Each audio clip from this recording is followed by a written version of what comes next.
Hello, everybody. That is a bright light. I'm just getting my microphone here attached to me. Okay, because if you have been watching, I do lives every day on YouTube, and I also record them just in case you want to listen to them later on a podcast. I love when people I follow do the same thing. They do their videos, and then if they've got audio, like, damn, I want to hear that audio. It's much easier for me to put it in a podcast style and then listen to it while I'm at the gym. So that's what I try to do because, I want to do what I'd like to do. I don't know where I'm going. My brain is totally fried, you guys. It is January 31st. It was moving day. It is the end of the first month of 2023. And it's also Clayton and I's 1 year of us getting together. People sometimes celebrate just their anniversary, but I'm like, I want to celebrate both. It's just so great. And it's also the day that so much shit happened that I don't even think I could prepare for it. Like honestly, between the two of us, we've both moved numerous times. And this has never happened to me, these two things at all, ever. Anyways, my name is Akeisha. You're listening to or watching The Daily with Akeisha. I'm in a completely different space, and this is a temporary home. If you've been following the episodes, you know that we were supposed to move into an apartment, but we were kind of like in this limbo. 5 months ago, Clayton and I decided to move from Canada into Mexico and make Mexico our home base. And part of starting this year off is we wanted to sign a 1-year contract here in Puerto Vallarta and kind of set some roots down. This is the place that we kind of come home to as we travel and we do all the fun things that we are getting up to, building our life abroad. And so we were very excited to put some roots down in Puerto Vallarta with this contract that we had signed for a February 1st move-in date. It worked out. I was saying yesterday how I absolutely don't understand and kind of despise, but I also understand. I get it from a cleaning perspective, but it's just very, very annoying when you have to move out the day before, but move in the next day. You're constantly in this limbo. I've been fortunate to only have had to do that 3 times, but you literally just hope no one breaks into your moving van, or all your stuff is piled into your car and it's just sitting in your parents' driveway, and you're like, I hope no one steals my shit as I sleep. Anyways, it can be very it can be a lot. And so if you can work your magic a certain way where you're always moving in when someone's already moved out, essentially on a different day, or the place has been vacant, it makes everything so much smoother. So we were a little bit confuzzled because we were trying to get certain things answered, and then we found out we can move into our temporary home that we had picked. We had been told we had to move into a temporary home before we moved into our place that we had a contract for. Moving out of our Zoho place. So awesome. It all worked out for us. And then here's what happened today. You guys, I don't even know. WTF? How? What? So we're supposed to have 2 bedrooms. We are paying for a 2-bedroom in our contract. We have guests coming and we work from home. And so 2 bedrooms is important for us.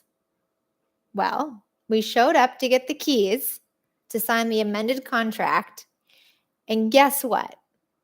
We were told, oh, you're not going into the place that you selected your temporary home, nor are you going into the place that you've signed a contract for. We're going to put you up somewhere else, which is completely out of reach for everything we have on the go right now, which, okay, whatever. We have a car. It's not a big deal. But it's a 1-bedroom. They didn't even tell us that. We just showed up at the apartment that we're supposed to move into to meet them with keys. And we're 2-bedroom, and no one, as if it was we were told we'll get them whatever we can. No, we have guests. We straight up have people coming. And we said, you can stay with us. And then we're like, okay, we don't even have a couch that is big enough to lay down on. So like we have a little like double bed, maybe queen-ish. I think it's a double in there. But we don't even have like a couch for people to crash on. We have a little tiny love seat, and it's got like massive wood. I'm looking at it right now, like massive wood like frame. It's not comfortable. So I'm standing here like, okay, we have to move in here and we need to find a new spot like now. Like we need to find our new home that is just like we're not being shuffled around. We haven't even been given like a full answer. We've been told it was renovations for our place, but then our property manager said that that's actually not necessarily the case. Like the owner just said like no one in the apartment. So I don't know. So that happened. And then we went to go get our deposit and like hand over keys for our original apartment. And this has never happened to me. So we were told that okay, they deducted the January's hydro, like their version of hydro, so electricity.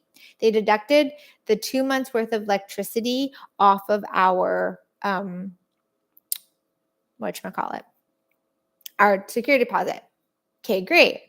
Awesome. Then we were told that they're also deducting September's, half of September's, because we moved in September 14th. And I was like, what? So we literally spent almost an hour, pretty much an hour, trying to figure out.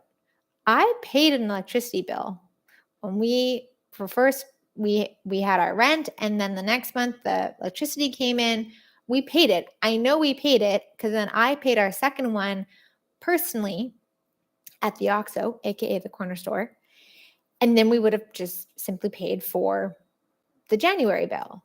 Like it's either like November, December we paid December, or it's like December, January. Well, anyways, we would pay our last bill. And they have no record of us paying like cash, and I don't believe we received a receipt. But like I clearly, and learning lessons, guys, learning lessons. I clearly recall a conversation at our kitchen island with the person that we pay saying, here's our rent. You said that you needed to prorate the bill. Let us know what that prorate is and we'll pay you. And Clayton went and paid. I like night as day or clear as day, remember this conversation. And I'm just asking, like, if I paid, what did I pay for? If I wasn't paying for this prorated month because we came in the middle of the month. So lesson learned, y'all, especially when you're paying cash for a lot of things because we just pull out pesos and then pay. Keep a ledger.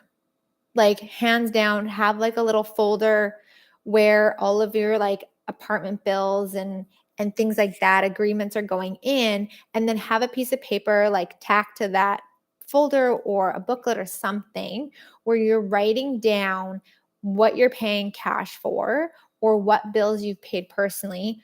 If it's cash, who received the cash, how much it was, on what date, for what. Like keep a ledger.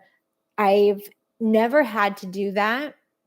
And so, and we know like communication, and especially like if you're in a country that you don't know the language, they do things a little bit differently here. And like how they were presenting us the information, I was like, this makes zero sense as to why we would be paying now at the end of our stay and why it wasn't tacked on to that first bill that we got.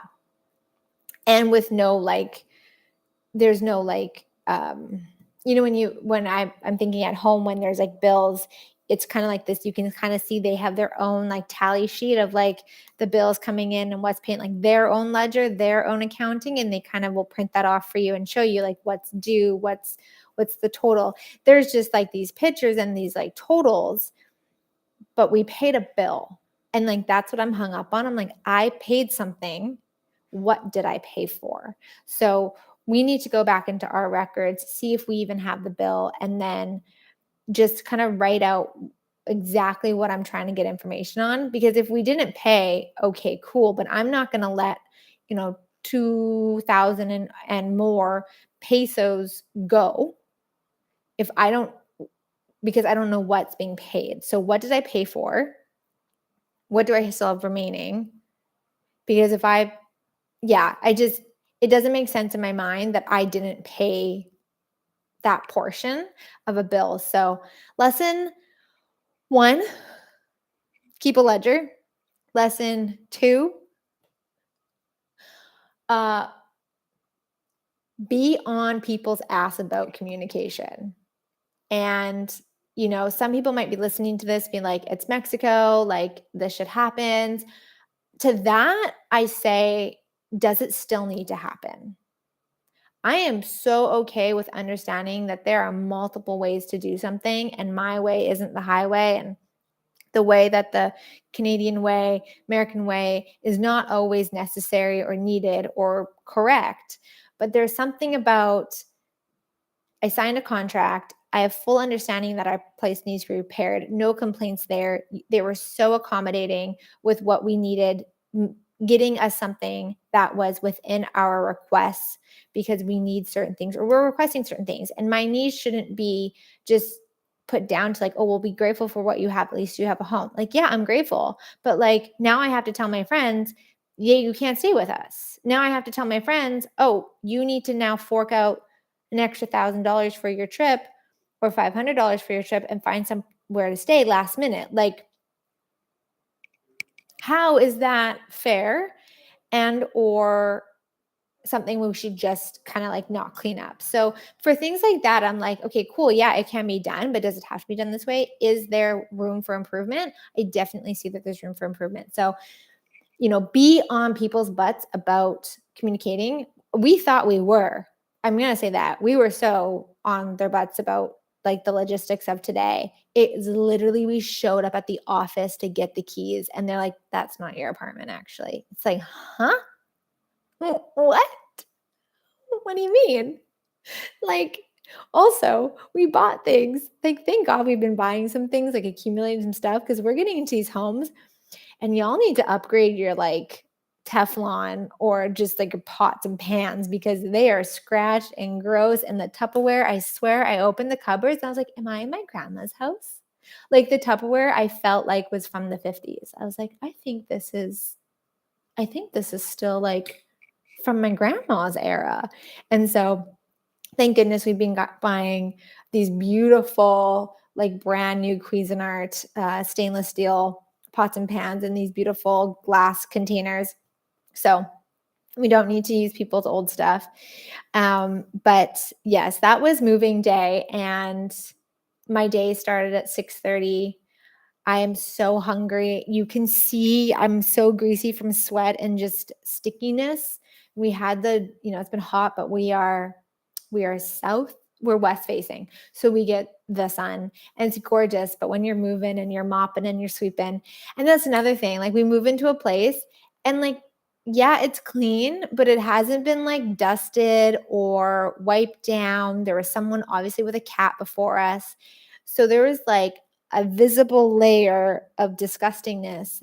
And note to self, when you move into a new home, how can we magic your next move to be a move where the place is completely empty so you get to move in whenever you want, or there's like this gap zone, because we are like actively now looking for a new place. So world, universe, contributors to all of this, let us move into a place that has a gap where there's going to be no one in there for at least a day or so I can hire a cleaner to come in and give the whole house and all the shelves and the baseboards and the counters and make sure there's not stuff in the drawers and in my closet and just give it a beautiful wipe down, disinfect, just make it all pretty, and then I can move in. Like, okay, woo, that makes me have like the tingles because that's like a little dream of mine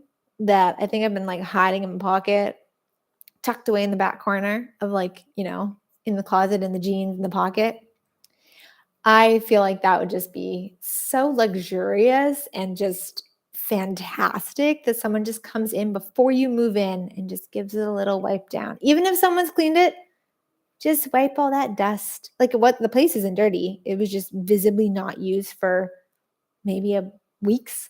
So gross.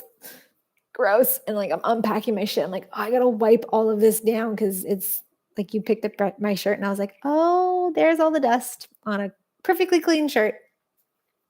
So 2 lessons and an ask for the universe, and keep asking what is possible. Keep asking, how does it get better than this? I'm so grateful, but damn, I'm at a point where I'm like, I know what I want. These are my requests. Fulfill them. Fulfill them, universe, and people I'm working with. May I work with people who are just so good to work with, that they completely understand, and there isn't this weird miscommunications. Everyone I work with, may they be just in their own way very communicative, and so nothing gets dropped and everything's understanding. And even when I'm dealing with a language barrier, there's still communication that can be done that makes sure everyone's on the right page. Yeah, not everyone has that skill. So, yeah. Okay, that's it. I'm going to hop in the shower. I'm going to get changed. We're going to go for dinner, eat, celebrate, sleep, wake up in the morning, head to the gym, do some work. It's a fresh month tomorrow, and I've got some stuff to do. Yep. So that's that. Have a fantastic day, night, evening, whenever you are tuning in for this, and follow along on the Instagram and here to stay up to date with everything that's happening. Definitely a process. Definitely. Okay. Cheers, guys. Bye.